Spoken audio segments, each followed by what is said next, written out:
আজকের এই ভিডিওটি আমার জন্মদিন উপলক্ষে বানানো হলেও এটা কেক, মোমবাতি আর ক্যামেরার পোজের গল্প না। এটা একটা জীবনের গল্প, একটা বছর কমে যাওয়ার গল্প, একটা অভিমান, একটু ভালোবাসা আর অনেক কৃতজ্ঞতার গল্প। হায় জীবন, আরও একটি বছর নিঃশব্দে চলে গেল। ক্যালেন্ডারের পাতায় পড়ল আরেকটা লাল দাগ। সময় থেমে থাকে না, জীবনও নয়। আয়ু কমছে, অথচ এখনো কত কিছু করা বাকি, কত স্বপ্ন রয়ে গেছে ফেলে আসা দিনগুলোয়, কত ভালোবাসা জমে আছে অপূরণীয় কিছু চিঠিতে।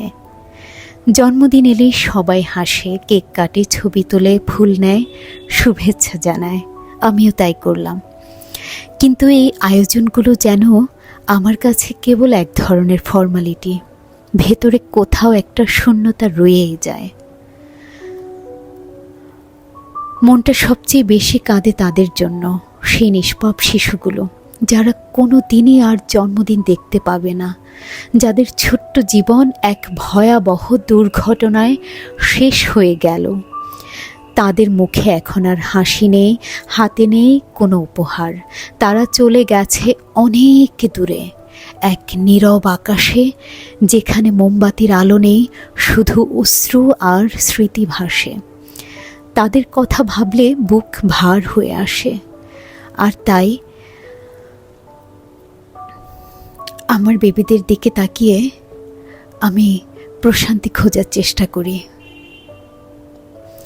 আমি ভেবেছিলাম এই বছরটাও জন্মদিনটা পালন করব না, খুব সাদামাটা 8-10টা দিনের মতো করেই কেটে যাবে। কিন্তু হঠাৎ সন্ধ্যাবেলায় আমার ছেলে মেয়ে আর ওদের বাবা মিলে বলল, খুব দ্রুত সুন্দর করে রেডি হও, বাইরে ডিনারে যাব। ভাবলাম হয়তো একটু ঘোরাঘুরি হবে, কিন্তু না।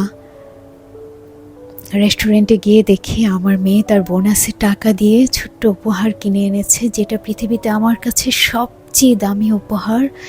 সে চকোলেট কিনে এনেছে আমার জন্য। আমি খুব খুশি হয়েছি, আলহামদুলিল্লাহ। প্যাকেজিংটাও সে নিজের হাতে খুব সুন্দর করে করেছে। আর হলো, তারা বাইরে গেলে যেটা করে নর্মালি, একটা কথা এখানে বলে নে, বাইরের ওয়েদারটা এত সুন্দর ছিল।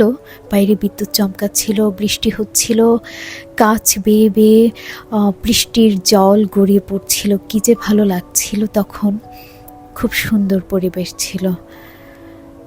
ঠিক সেই মুহূর্তে আমার কেকটা কাটা হচ্ছিল, দারুণ একটা মুহূর্ত।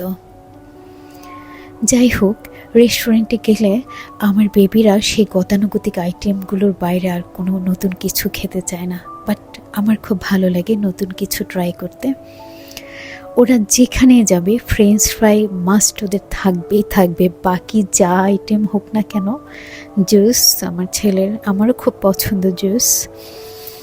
তারপর চিকেন ফ্রাই, চাউমিন, গতানুগতিক সেই ডিশগুলোই তারা অর্ডার করেছে। যদিও তারা আমার পছন্দ করতে চেয়েছে, আমি বললাম না, তোমাদের পছন্দকে আমি প্রাধান্য দিতে চাই।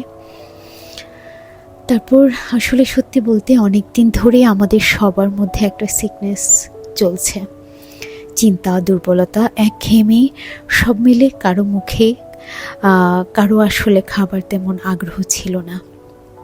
যা অর্ডার করেছিলাম তার 3 ভাগের 1 ভাগও কেউ খেতে পারেনি। তবুও তাদের হাসি, ওদের ছোট ছোট কথায়, রেস্টুরেন্টের সেই সন্ধ্যায় যেন হৃদয়ের একটা কোণ আলোকিত করে দিয়ে গেল। সবচেয়ে বড় কথা, আমি কৃতজ্ঞ এই জীবনের জন্য, এই ছোট্ট হাসিগুলোর জন্য। আর সবচেয়ে বেশি কৃতজ্ঞ আমি আমার রবের কাছে, যিনি আমাকে এখনও সময় দিয়েছেন আরও ভালো কিছু করার, আরও ভালো মানুষ হবার। এই 5 মিনিটের ভিডিওতে আমি শুধু নিজের জন্মদিন না, আমার একটা অনুভূতির পথ চলা তুলে ধরেছি। আপনারা যদি একটু ভালোবাসা পান, যদি একটা হাসি বা চোখ ভিজে ওঠে, তাহলে এই ভিডিও আমার জন্য সফল। জীবনের এই ছোট্ট মুহূর্তগুলোই তো আসল জয়, যেখানে কেকের চেয়েও মিষ্টি হয় মেয়ের তোলা একটা ছবি, আর ছবি তোলার চেয়েও বেশি মূল্যবান হয়ে ওঠে একটা ছোট্ট হাসি, একটা সারপ্রাইজ, আর 1 কাপ স্যুপ হাতে বসে থাকা ক্লান্ত মুখগুলো।